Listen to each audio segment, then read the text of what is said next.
Hello मुलांनो, कसे आहात? मी तुमची लक्ष्मी आजी.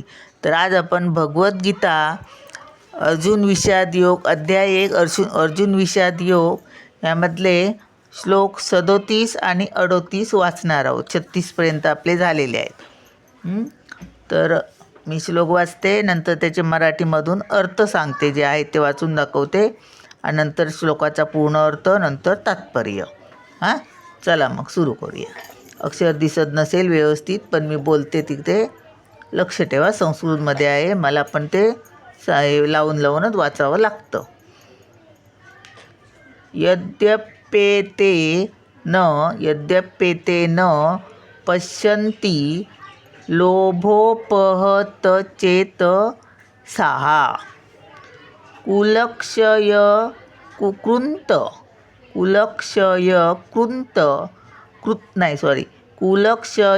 कृतं दोषं मित्रद्रोहे च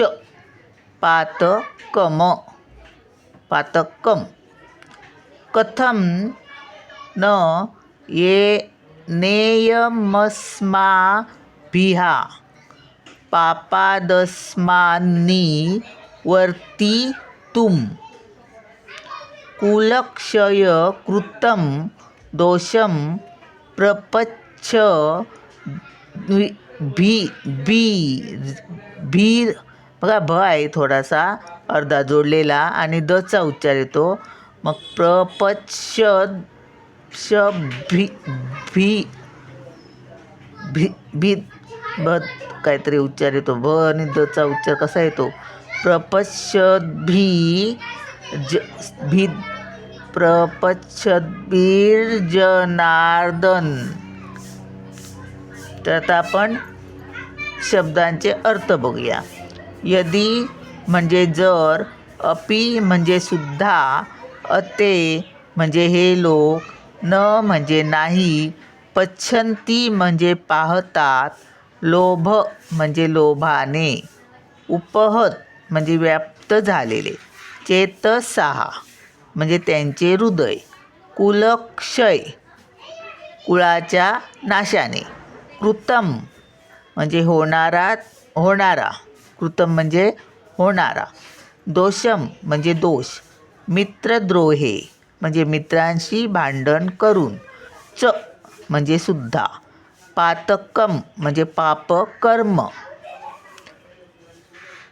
कथम म्हणजे का, न म्हणजे नाही, नेयम म्हणजे जाणावे, अस्माभिहा बघा विसर्ग आहे ना, महा असा, अस्माभिहा म्हणजे आम्ही, पापात म्हणजे पापांपासून, अस्मात म्हणजे या,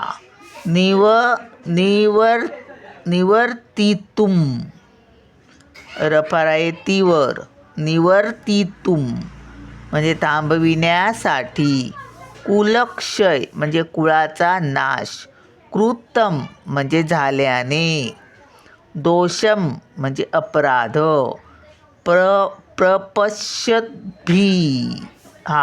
प्रपच्छद्भिहा पाहू शकणारे, जनार्दन म्हणजे हे कृष्ण. तर आता हे 2 श्लोक आहेत, ते त्यांचा मराठीमधून अर्थ काय तो वाचूया. हे जनार्दन, लोभाने प्रभावित झालेल्या या लोकांना जरी आपल्या कुटुंबाची हत्या करण्यामध्ये आणि आपल्याच मित्रांशी भांडण करण्यामध्ये दोष दिसत नसला, तरीसुद्धा कुटुंबाचा नाश केल्यामुळे होणाऱ्या अपराधांची जाण असताना आम्ही अशा पापकृत्यामध्ये का सहभागी व्हावे?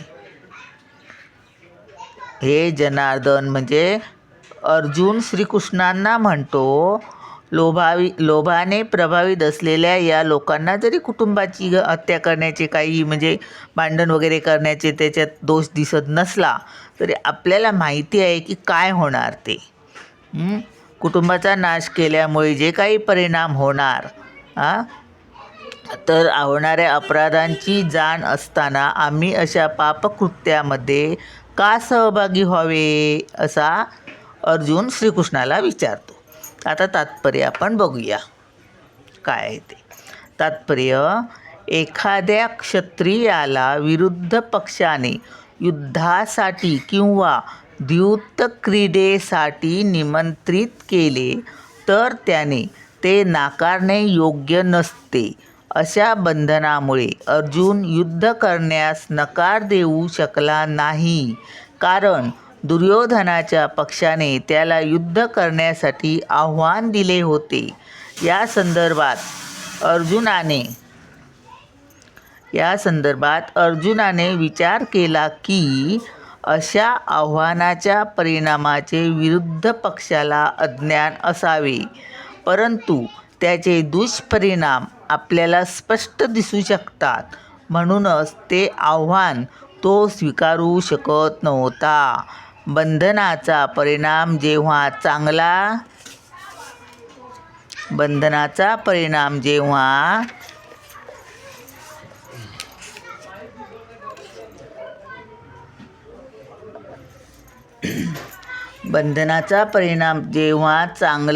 चांगला असतो तेव्हा असे बंधन अनिवार्य ठरू शकते, पण अशा बंधनाचा परिणाम जेव्हा अनिष्ट असतो तेव्हा ते अनिवार्य किंवा बंधनकारक ठरविता येत नाही. या सर्व गोष्टींचा सारासार विचार करूनच अर्जुनाने युद्ध न करण्याचे ठरविले. चला, आपले 38 पर्यंत श्लोक वाचून झाले. चला, पुढे भेटूया पुढच्या व्हिडिओत.